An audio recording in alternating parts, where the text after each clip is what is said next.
Hi, I'm Craig Grant. This is Cobweb Maths, and today I'm going to talk about compound interest and simple interest. There is a difference, and the best sort of interest to have is compound interest, where you get interest on your interest.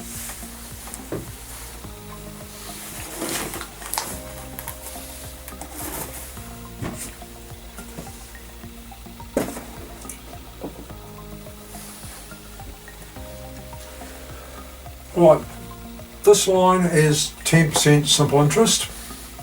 This line across here is 10% compound interest. Up here, these are the years, 1, 2, 3 and 4. We start with $100. You find if you're doing simple interest, you find 10% of 100, and that's going to be 10, and you'll add $10 on each time.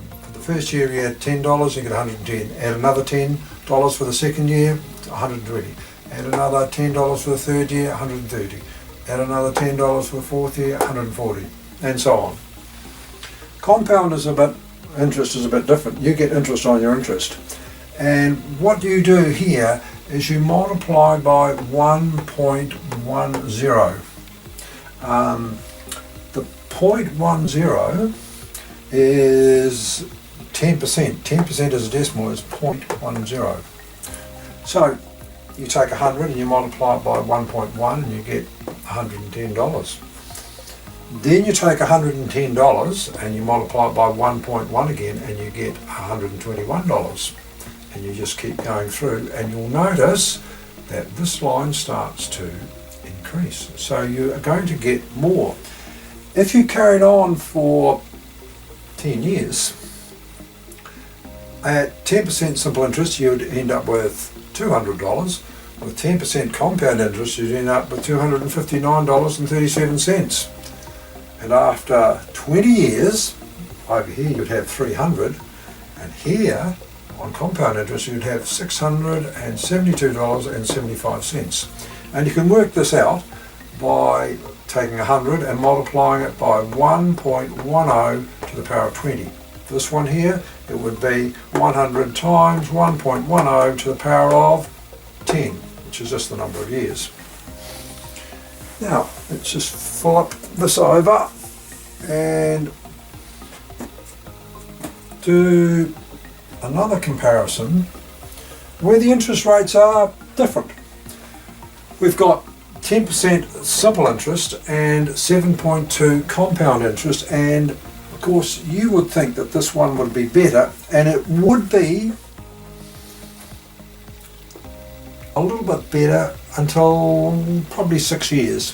Maybe after maybe you get more simple interest after 6 years, but after that the curve just keeps going up, and this just is a straight line straight across.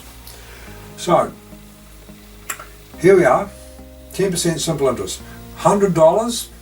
After 10 years you've got $200. Right, so there's 10 years about there, so there's your $200. After 20 years you've got $300, and 20 years is about there. And then after 30 years you'll end up with $400. So it's a straight line across there. Now, for 7.2 compound interest, I'll pick 7.2 because it'll double every 7 years, so roughly. So after 7 years you get 200, 14 you get 400, 21 years you get 800, and after 28 years you get 1600. And this curve, well, it's just underneath there, I haven't drawn it very smoothly, but it just keeps going up like that.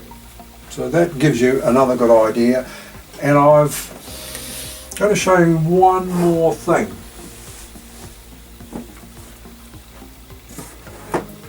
Okay, here this compound interest is starting with a lot less money than this simple interest here, and this simple interest just straight line straight across. Now the compound interest starts off with a slope like that, and then it just away, exponential to growth, just like that. And if you've got exponential growth, it's going to almost beat the straight line stuff eventually. So that's a wrap.